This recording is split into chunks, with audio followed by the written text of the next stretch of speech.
নমস্কার বন্ধুরা, আমি অভিষেক।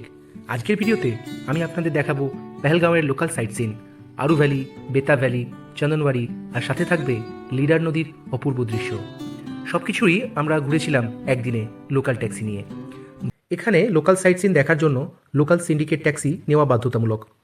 হোটেল ম্যানেজার নিজেই সে ব্যবস্থা করে দেন এবং তার কাছেই গাড়ি অনুযায়ী রেট চার্ট থাকে। আমরাও একটা সিন্ডিকেট ট্যাক্সি নিয়ে বেরিয়ে পড়লাম। একবেলা ট্রিপের ভাড়া প্রায় 3 থেকে 3,500 টাকা। গাড়ি টাইপ ও সিজনের উপর একটু কম বেশি হতে পারে। আমাদের প্রথম স্পট আরু ভ্যালি। খোলা ময়দান, দূরে বরফ ঢাকা পাহাড়, আর মাঝে মাঝে ঘোড়ার টকবক শব্দ, সব মিলিয়ে একদম সিনেমার দৃশ্য। এখান থেকেই অনেকে ট্রেকিং শুরু করে। শীতে এই এলাকা বরফে ঢেকে যায়। এরপর আমরা গেলাম চন্দনবাড়ি, যেটা অমরনাথ যাত্রার শুরুর পয়েন্ট হিসাবেও পরিচিত। এখানে রাস্তার ধরন একটু আলাদা, চারদিকে পাহাড়ের পাথুরের রূপ আর ঠান্ডা হাওয়া। শীতে এখানে বরফ পড়লেও গরমকালে এটা একদম আলাদা সৌন্দর্য নিয়ে হাজির হয়।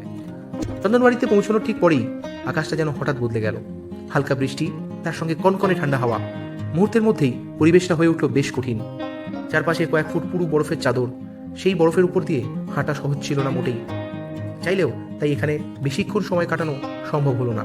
তাই এরপর আমরা গেলাম বেতাব ভ্যালি। এই জায়গাটির নাম হয়েছে হিন্দি সিনেমা বেতাব এখানে শুটিং হওয়ার পর থেকেই। চারদিকে সবুজ ঘাসের মাঠ, পেছনে পাহাড়, আর সামনে বয়ে চলা স্বচ্ছ জল। অনেকে এখানে নিচের গেটে এন্ট্রি ফি দিয়ে ঢুকে বেতাব ভ্যালিটা হেঁটে ঘোরে, ছবি তোলে আর প্রকৃতিকে খুব কাছ থেকে অনুভব করে।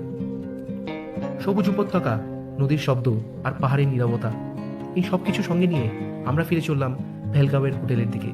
ভিডিওটা যদি আপনাদের ভালো লাগে তাহলে একটা লাইক দেবেন।